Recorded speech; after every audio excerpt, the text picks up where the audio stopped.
Hello student, welcome to our YouTube channel commerce efficiency. आज की class में example cover करेंगे अमलगमेशन ऑफ कंपनीज का।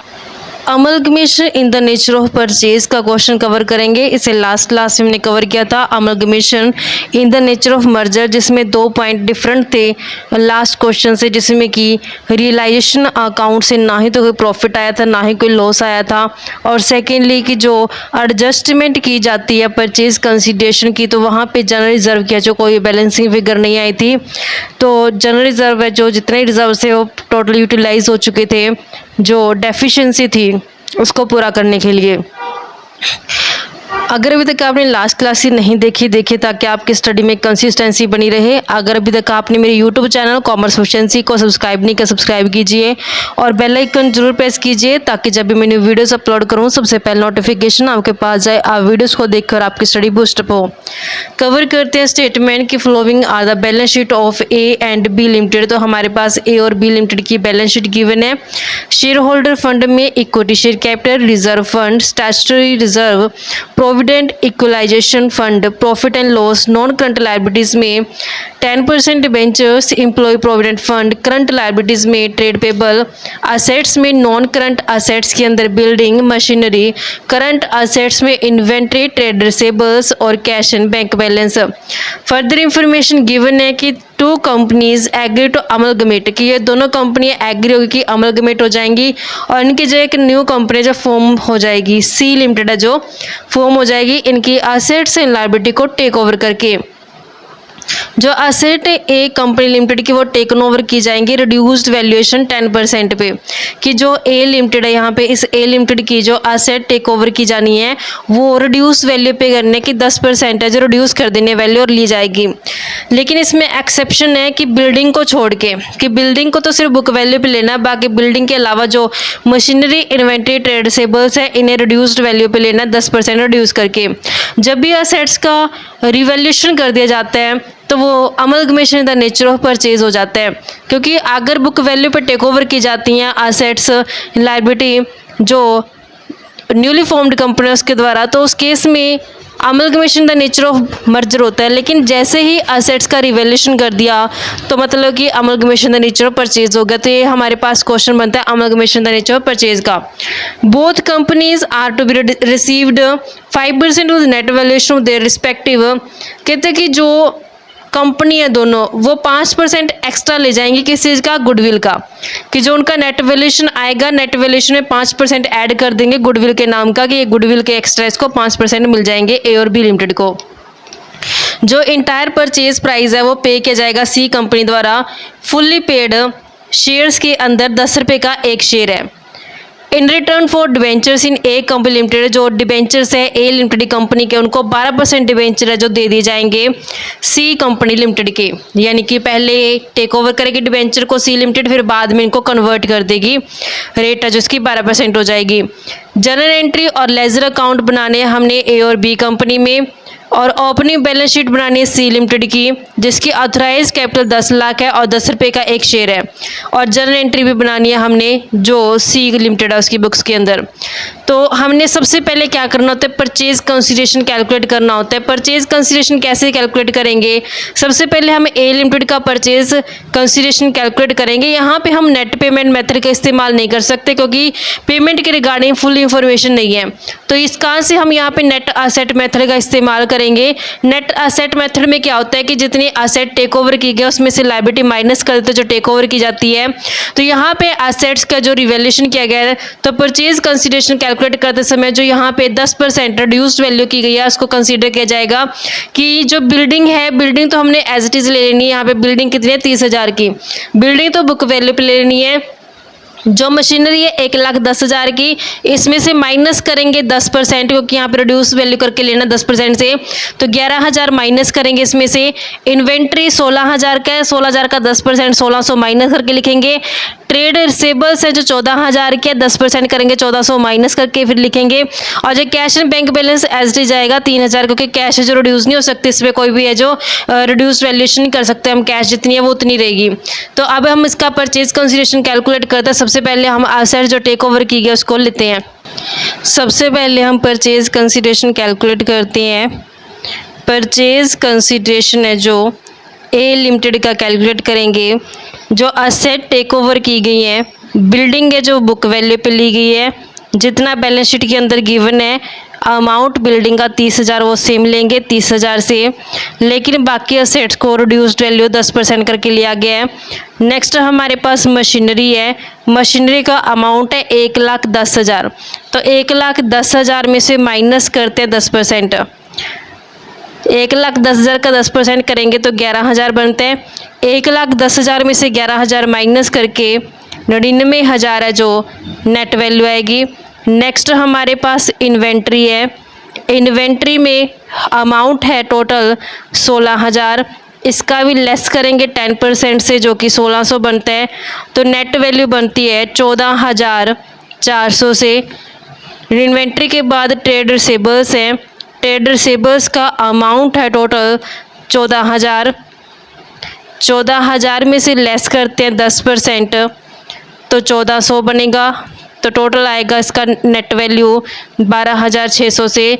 जो कैश एंड बैंक है इसको रिड्यूस नहीं करना है, एज इट इज़ लेना है 3,000 से, तो हमारे पास टोटल बनता है इसका 1,59,000 से टोटल असेट्स आ गई हैं। इसमें से माइनस करते हैं जो लाइबिलिटीज़ हैं, लाइबिलिटीज़ रिड्यूस वैल्यू पे नहीं है, वो एज इट इज़ लेनी है। लाइबिलिटीज़ में 10% डिबेंचर 20,000 के और एम्प्लॉय प्रोविडेंट फंड 3,000 का, ट्रेड पेबल 10,000 के। तो असेट्स में से माइनस करते हैं लाइबिलिटीज़ जिसमें 10% डिबेंचर्स है। डिबेंचर्स का जो अमाउंट है वो है टोटल 20,000। डिबेंचर्स के बाद हमारे पास एम्प्लॉय प्रोविडेंट फंड है, एम्प्लॉय प्रोविडेंट फंड जिसका अमाउंट है 3,000 रुपये और ट्रेड पेबल है 10,000 से। इन तीनों का टोटल बनता है 33,000। असेट्स में से लायबिलिटी माइनस करके 1,26,000 है जो नेट वैल्यू बनती है, तो यहाँ पे 1,26,000 नेट वैल्यूएशन है। हमें स्टेटमेंट में गिवन है कि जो दोनों कंपनियां वो 5% जो नेट वैल्यू का एज अ गुडविल के लिए लेके जाएंगी। 1,26,000 में ऐड करते हैं 5% एक्स्ट्रा जो किस चीज़ का लेके जा रही है, ये गुडविल का। 1,26,000 का 5% करेंगे 6300 बनता है, तो ये ऐड करके 1,32,300 परचेज कंसीडरेशन बना है ए लिमिटेड का।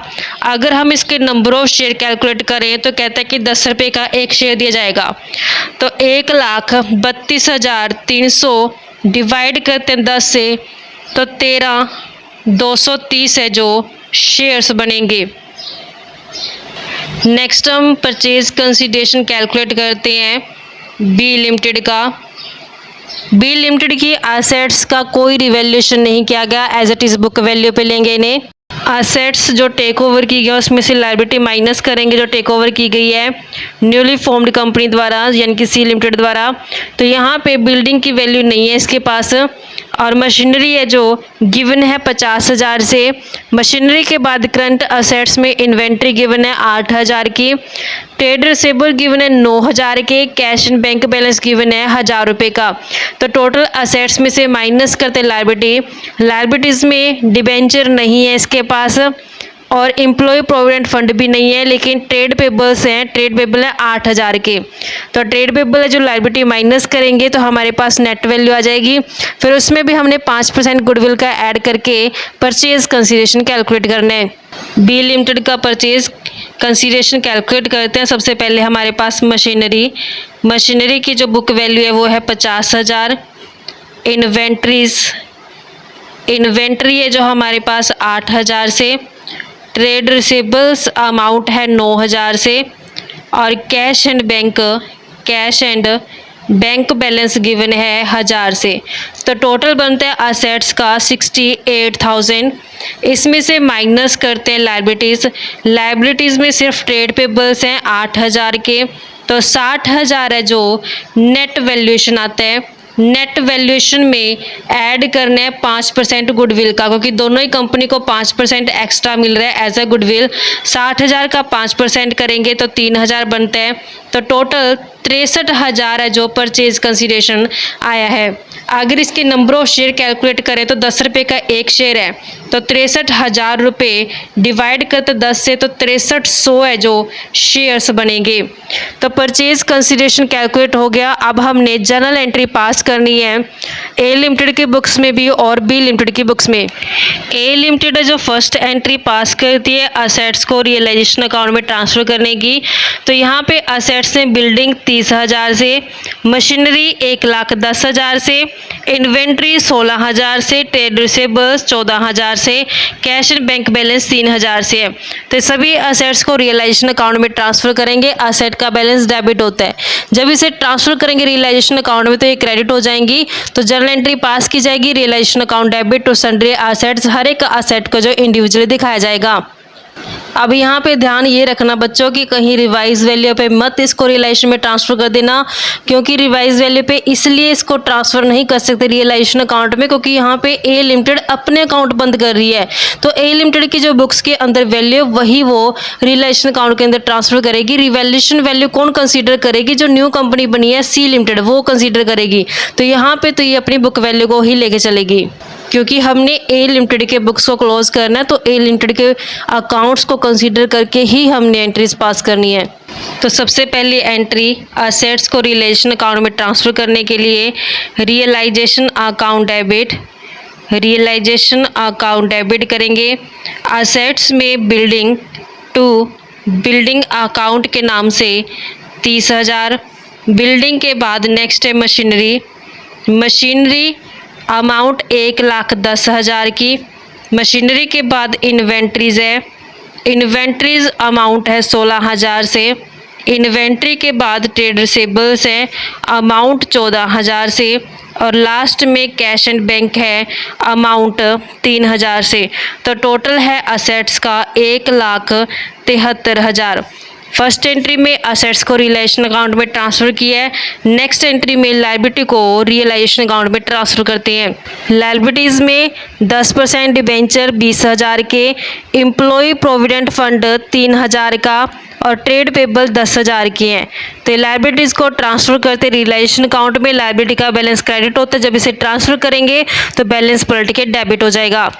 तो डेबिट करते हैं 10%, डिबेंचर्स डेबिट करेंगे अमाउंट 20,000 से, डिबेंचर्स के बाद एम्प्लॉय प्रोविडेंट फंड डेबिट करते हैं 3,000 से, ट्रेड पेबल्स डेबिट 10,000 से। तो लायबिलिटीज़ को ट्रांसफ़र कर देते हैं रियलाइजेशन अकाउंट में, टू रियलाइजेशन अकाउंट को क्रेडिट करते हैं, टोटल बनता है इसका 33,000 रुपये से। नेक्स्ट एंट्री में परचेज कंसीडरेशन को ड्यू करती हैं। परचेज कंसीडरेशन को ड्यू करने की एंट्री होती है C limited debit to realisation account को क्रेडिट करते हैं, रियलाइजेशन अकाउंट क्रेडिट करेंगे। जो परचेज कंसीडरेशन कैलकुलेट किया गया ए लिमिटेड का वो है 1,32,300 से। तो यहाँ पे 1,32,300, 1,32,300 ये परचेज कंसीडरेशन ड्यू किया गया। नेक्स्ट एंट्री में परचेज कंसीडरेशन रिसीव करेंगे। जो सी लिमिटेड है इसके शेयर्स है जो दिए गए परचेज कंसीडरेशन के अंदर, तो शेयर्स इन सी लिमिटेड को डेबिट करते हैं, shares in C limited debit करेंगे। यहाँ पे सी लिमिटेड को डेबिट किया ड्यू करते समय परचेज कंसीडरेशन, तो जब परचेज कंसीडरेशन रिसीव होगा तो इसे क्रेडिट कर देंगे टू सी लिमिटेड के। तो परचेज कंसीडरेशन रिसीव हो चुका है 1,32,300, 1,32,300 का। इसके बाद हमने रियलाइजेशन अकाउंट प्रिपेयर करना और जो भी प्रॉफिट आएगा या लॉस आएगा वो ट्रांसफ़र कर देंगे शेयर होल्डर अकाउंट में।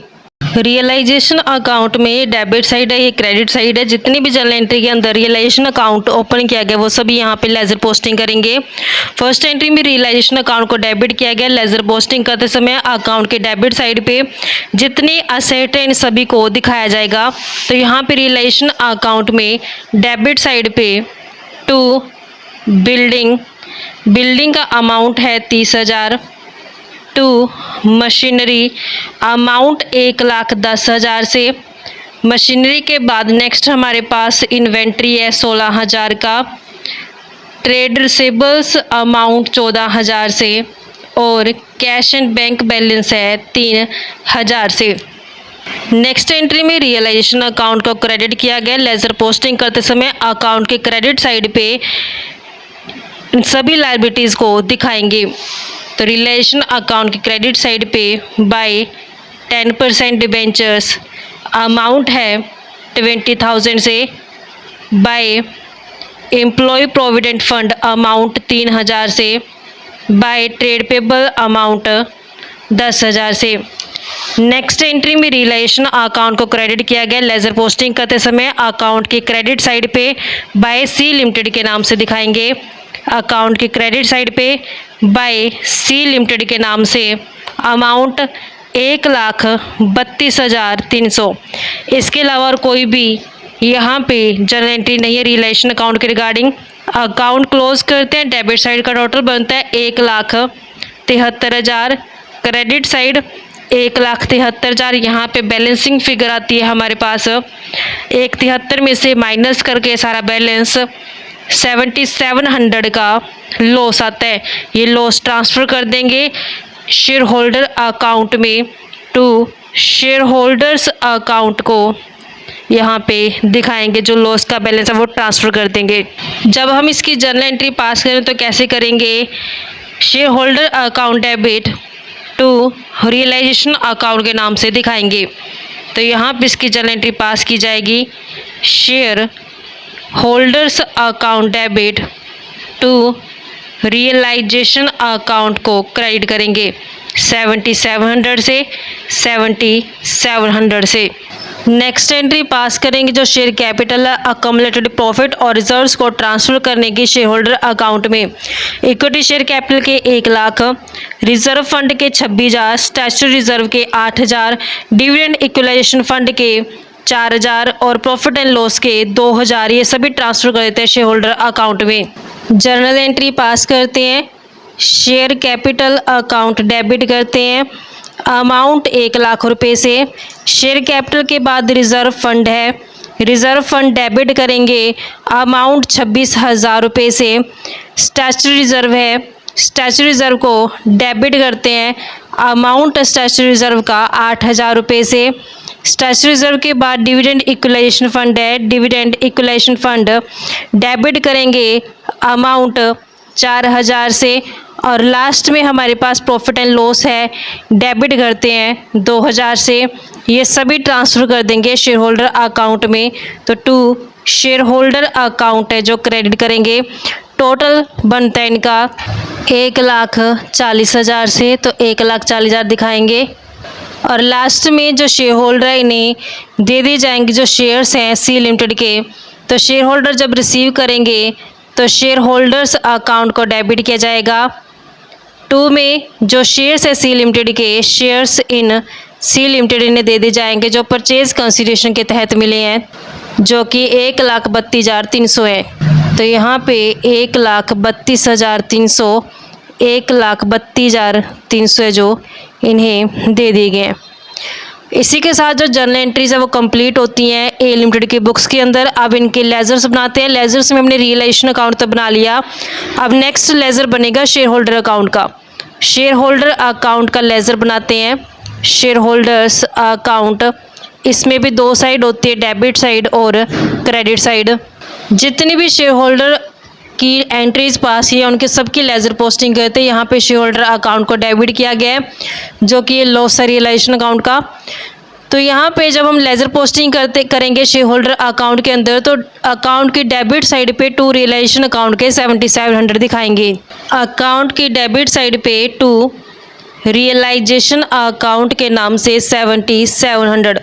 नेक्स्ट एंट्री में शेयर होल्डर अकाउंट को क्रेडिट किया गया। लेजर पोस्टिंग करते समय अकाउंट की क्रेडिट साइड पे ये सभी आइटम्स को दिखाया जाएगा इंडिविजुअली, जिसमें बाय शेयर कैपिटल 1,00,000 रुपये से, बाय रिजर्व फंड अमाउंट 26,000 से, बाय स्टैट्यूटरी रिजर्व अमाउंट 8,000 से, बाय डिविडेंड इक्वलाइजेशन फंड 4,000 से, बाय प्रॉफिट एंड लॉस के नाम से 2000।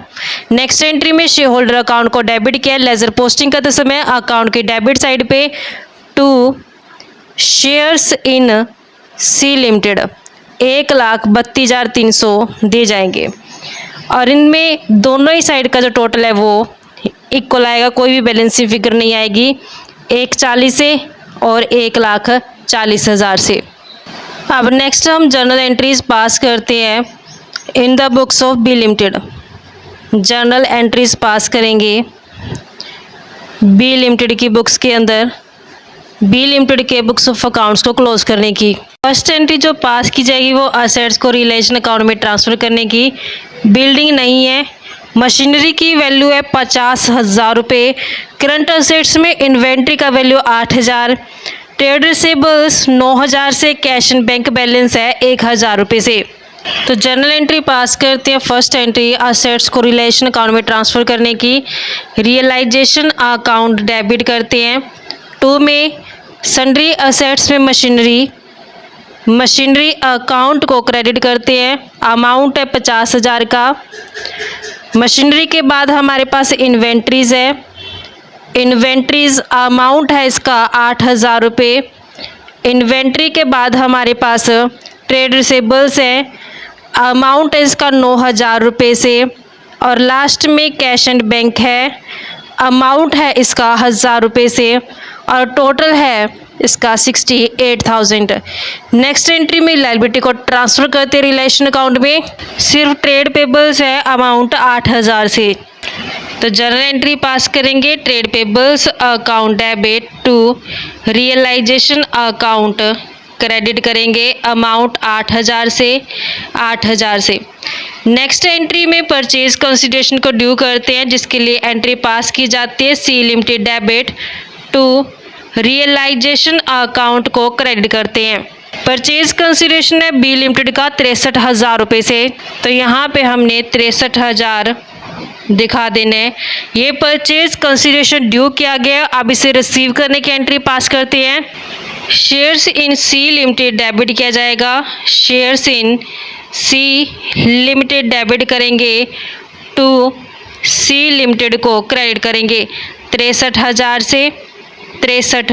से। नेक्स्ट एंट्री में रियलाइजेशन अकाउंट बनाते हैं और जो प्रॉफिट लॉस आएगा वो ट्रांसफ़र करेंगे शेयर होल्डर अकाउंट में। रियलाइजेशन अकाउंट में ये डेबिट साइड होती है और ये क्रेडिट साइड होती है। फर्स्ट एंट्री में रियलाइजेशन अकाउंट को डेबिट किया गया, लेजर पोस्टिंग करते समय अकाउंट की डेबिट साइड पे इन सब को दिखाएंगे। रियलाइजेशन अकाउंट की डेबिट साइड पे 2 मशीनरी के अमाउंट है 50,000, इन्वेंट्री की अमाउंट है 8,000 रुपये से, इन्वेंट्री के बाद ट्रेड रिसीवेबल्स अमाउंट 9,000 और लास्ट में कैश एंड बैंक बैलेंस है अमाउंट 1,000 रुपये से। नेक्स्ट एंट्री में रिलेशन अकाउंट को क्रेडिट किया गया, लेजर पोस्टिंग करते समय अकाउंट के क्रेडिट साइड पे ट्रेड पेबल्स के 8,000, अकाउंट के क्रेडिट साइड पे पाए ट्रेड पेबल्स के 8,000 रुपये।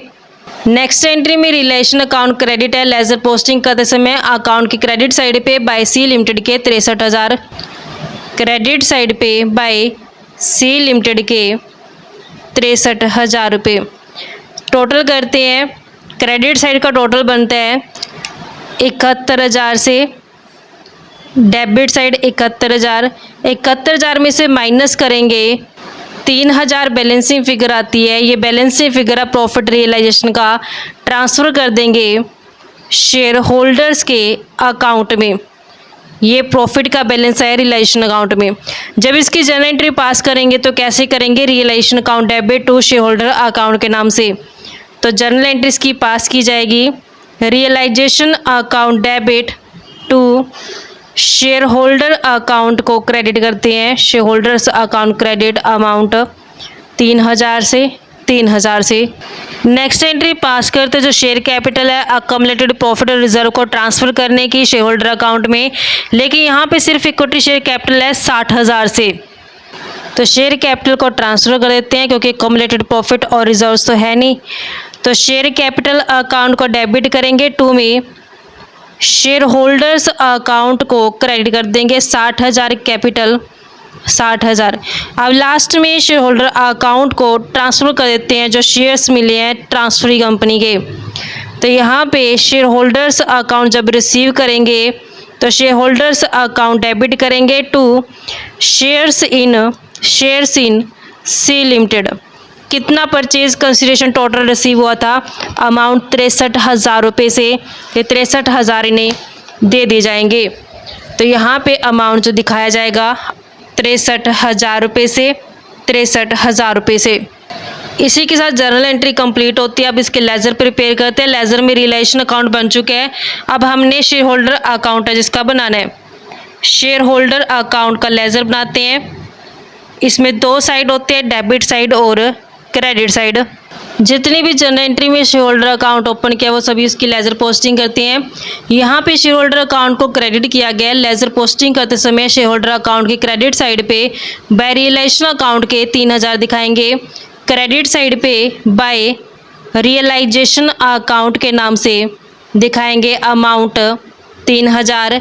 नेक्स्ट एंट्री के अंदर शेयर होल्डर अकाउंट को क्रेडिट किया गया। लेजर पोस्टिंग करते समय अकाउंट के क्रेडिट साइड पे बाय शेयर कैपिटल के 60,000 बाय शेयर कैपिटल के 60,000 दिखाएंगे।